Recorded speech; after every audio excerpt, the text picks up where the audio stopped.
बिस्मिल्लाहिर्रहमानिर्रहीम। अस्सलाम वालेकुम स्टूडेंट्स। मैं उम्मीद करता हूँ कि आप सब खैरियत से होंगे। आज इंटरनेशनल रिलेशंस के लेक्चर में हम एक नया टॉपिक स्टार्ट करेंगे जिसका नाम है वॉर, जंग। अच्छा, वॉर और पीस यानी जंगे और अमन, ये दोनों इंतहाई अहम एस्पेक्ट्स हैं जब आप इंटरनेशनल रिलेशंस को पढ़ते हो। क्योंकि जब आप इंटरनेशनल लेवल पे बात करते हो तो ये चीज़ आपको हिस्ट्री से पता चलती है कि जंगे अच्छी चीज़ नहीं होती, जंगों के जो कॉन्सिक्वेंसेस हैं वो अच्छे नहीं होते। तो जंगों से बेहतर है कि पीस की तरफ जाया जाए, पीस को मेंटेन किया जाए या पीस को प्रमोट किया जाए। तो आज हम स्टार्ट करते हैं अपना लेक्चर वॉर से। तो इसे हम स्टार्ट करते हैं।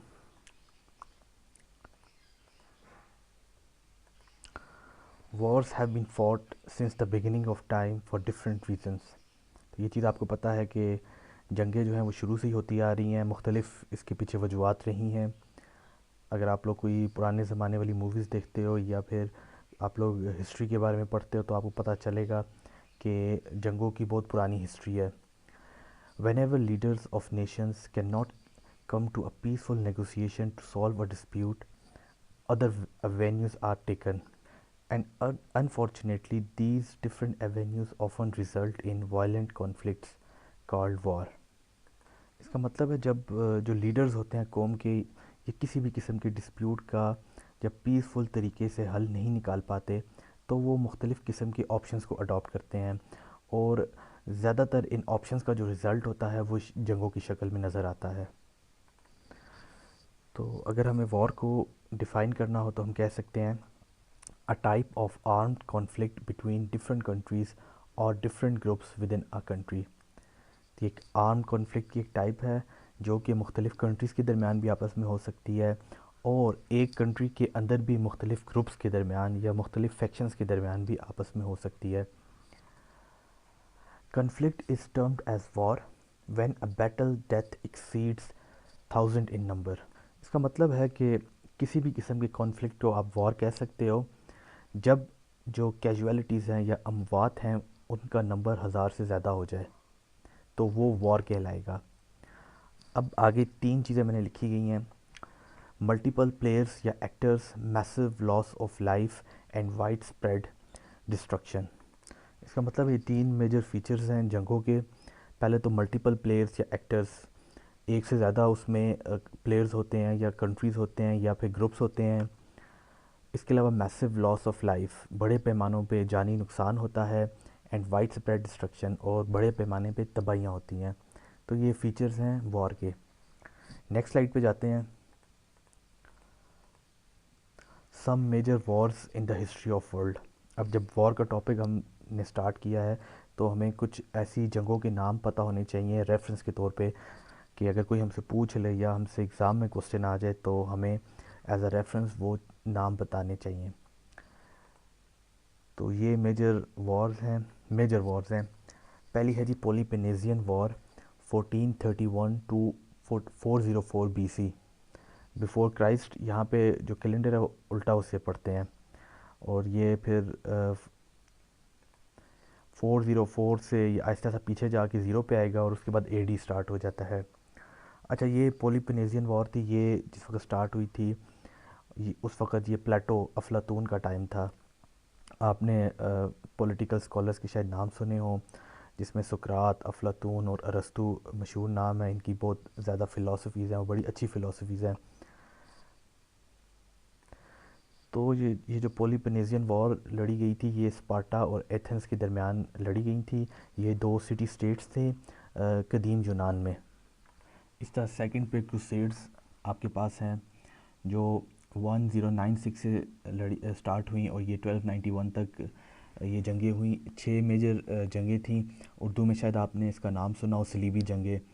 इसमें जूश भी थे, क्रिश्चियंस भी थे, मुसलमान भी थे, इनके दरमियान आपस में ये जंगें हुई थी। तो ये यरूशलेम के कंट्रोल के हवाले से इसकी काफ़ी इम्पोर्टेंस है। तो काफ़ी अच्छी अच्छी मूवीज़ इस पे बनी हुई हैं। अगर आप लोग इंटरेस्टेड हैं इन वॉर्स को बारे में पढ़ने के लिए तो आप लोग नेट पे सर्च करो, इन्हें पढ़ लो। दो के इतना आप के कोर्स में ये इंक्लूड नहीं है, आपको जस्ट नाम पता होने चाहिए। जिस तरह एक सलाउद्दीन अयूबी की आप लोग हिस्ट्री पढ़ लो, फिर एक है किंगडम ऑफ हेवन, एक मूवी बहुत अच्छी मूवी है, उसे आप लोग देख लो, तो वो सलीबी जंगों के हवाले से है। फिर थर्ड नंबर पे हमारे पास है the Wars of the French revolution and Napoleon. ये फ्रांस में जो फ्रेंच रेवोल्यूशन आया था, फिर नेपोलियन वॉर्स थी, ये 1792 से 1814 तक चली। फिर 30 इयर्स वॉर्स 1618 से 1648।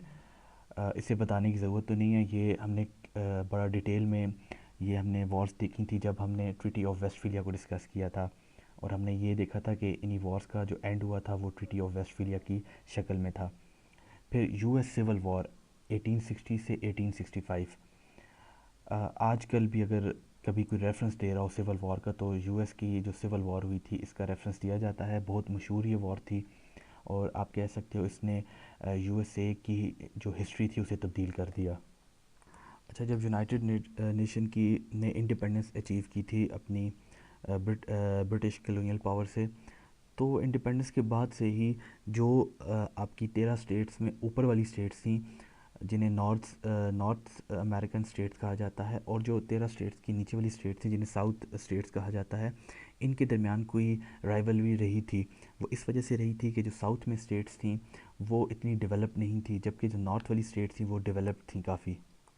और जो नॉर्थ वाली स्टेट्स थी वहाँ पे काफ़ी नेचुरल रिसोर्सेज थे, इंडस्ट्रियलाइजेशन वहाँ पे ज़्यादा थी, और साउथ स्टेट्स जो थी वो थोड़ी बैकवर्ड स्टेट्स थी। फिर सोशल इनक्वालिटी भी पाई जाती थी इन स्टेट्स के दरमियान। कह सकते हो दो ग्रुप था, एक नॉर्थ वाला ग्रुप था और एक साउथ वाला ग्रुप था।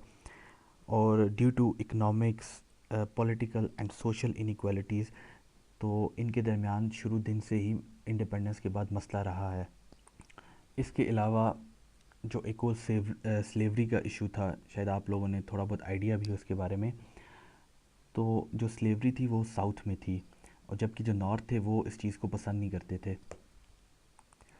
इसी तरह जो नॉर्थ में स्टेट्स थी वो कहती थी कि स्लेवरी शुड बी एबॉलिश्ड, इसे ख़त्म हो जाना चाहिए। और जबकि साउथ में स्टेट्स थी वो कहती थी कि नहीं, स्लेवरी जो है वो एक लीगल है और it should not be abolished.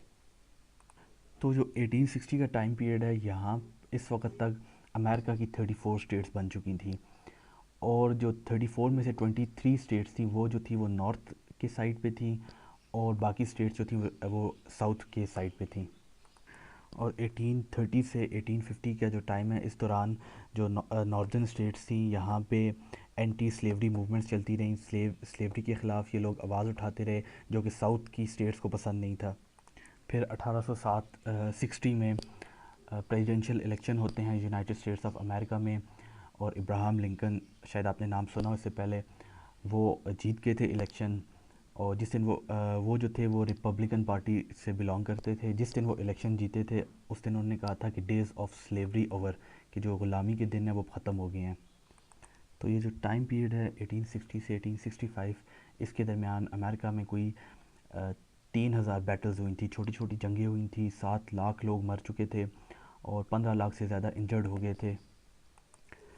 तो ये आपने देखा कि सिविल वॉर बेसिकली कहते हैं कि जब एक ही कंट्री के अंदर मुख्तलिफ ग्रुप्स आपस में लड़ रहे हों तो उसे सिविल वॉर कहा जाता है।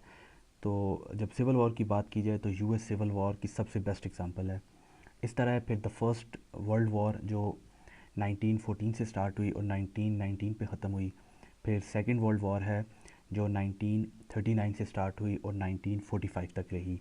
फिर बाल्कन वॉर्स है, जो बाल्कन स्टेट्स थी इनमें वॉर होती रही, ये 1912 से 1913 के दरमियान जंगें हुई। फिर मंगोलियन इन्वेजन्स हैं 1237 से 1291 तक, 13 सेंचुरी में। ये मंगोलों की बड़ी हिस्ट्री है, अगर आप लोग इसमें हैं इंटरेस्टेड तो आप लोग नेट से सर्च करें, पढ़ें इन्हें। तो ये नाम बहरहाल आपको पता होने चाहिए जब वॉर्स के बारे में आपको मेजर वॉर के बारे में पूछा जाए कि हिस्ट्री में कौन कौन सी मेजर वॉर्स हुई हैं। अब हम नेक्स्ट देखते हैं काइंड्स ऑफ वॉर्स के, जो जंगें हैं उसकी कौन कौन सी किस्में हैं। Following are the major types of warfare. Warfare जो है ये एज अ सिनोनिम यूज़ होता है वॉर के लिए, तो मतलब टेक्निक्स ऑफ वॉर आप कह सकते हो, अगर इससे मज़ीद आप देखो इसका क्या मतलब है। तो आपके पास जो टाइप्स हैं उसमें हेजेमोनिक वॉर है, टोटल वॉर है, लिमिटेड वॉर है, सिविल वॉर है और गुरीला वॉर है। तो ये आप लोग देख लें, इन वॉर्स को लिख लें। इंशाल्लाह नेक्स्ट लेक्चर में हम इन्हें एक एक को डिस्कस करेंगे। That's all for today, thank you so much.